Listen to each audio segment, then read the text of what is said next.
Hi everybody, old guy here. To those of us of a certain age, there are women of a certain age who invoke a past age.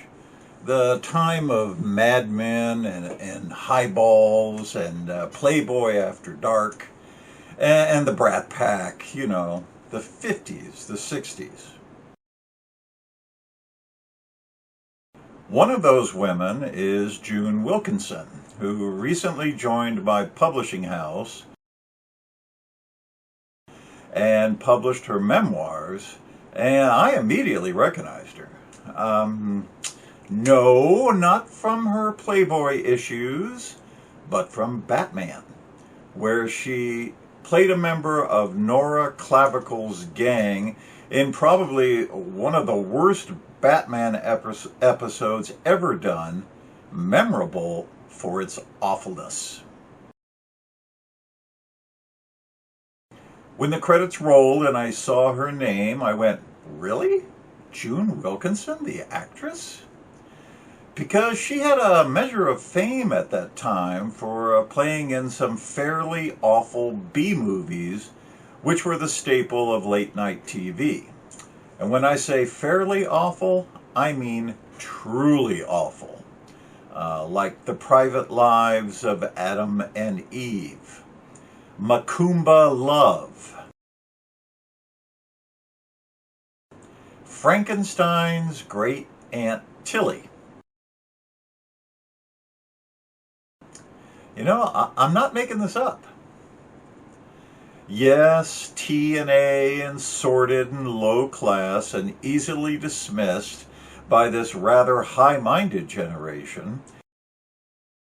But you snobs need to remember that this was one of the few avenues to power a woman had in those days. And a savvy, good-looking woman could parlay those looks into a career, money, and influence, which June Wilkinson did.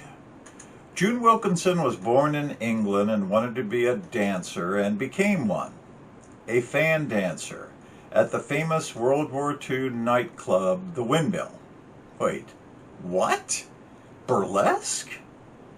Yep, early strip shows a la Gypsy Rose Lee, done with far more taste and circumspection than today, almost art. Almost. It was still exploitative, and underage June was certainly creating a sensation, something her father had to defend to the papers. Kids running wild. She came to America in 1958 as a hostess for an American plastics company, and 4 days after her arrival had a signed contract with Seven Arts Production, fending off a near-rape attempt by one of the producers in the process. Then came the Playboy issue, where she was named the Bosom, and well... Now, it's easy at this point to relegate her to the company of cheesecake and boobs that was the staple of lower middle-class men at the time. But Wilkinson became something else, a stage actress. Quite an accomplished one, in high demand by various theater companies, including a long stint in the shows Come Blow Your Horn and Will Success Spoil Rock Hunter. She was more than a bosom. She could act. This book could have stood a better edit because there's far more typos than there should be, and there's a sense of holding back, maybe defensiveness in her tone.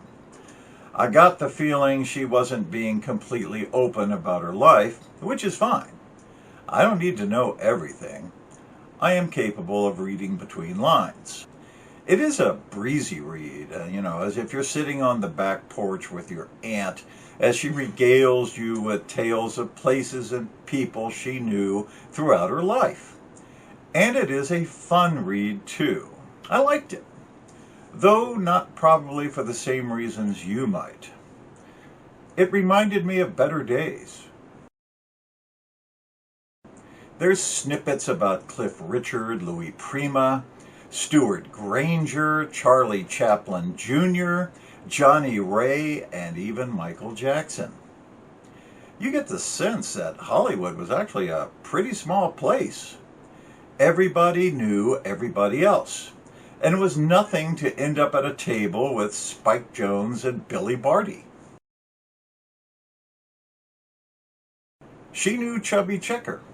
She lost her virginity to Paul Anka, which is something about 3/4 of the teenage girls at the time wished for.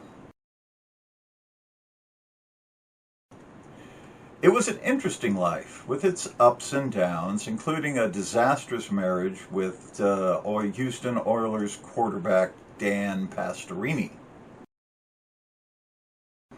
And that's what you'll enjoy the most, the snippets, the stories of persons she ran into, worked with, had affairs with, disliked. Whatever you think about her, she was a witness to a world now gone.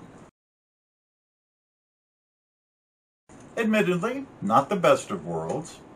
She seemed to dwell at the B and C movie level, hanging with actors and movie people long forgotten, except by buffs and those of us of a certain age. Those people and those times were, if anything, classy. Much classier than now. Old guy here. See you later.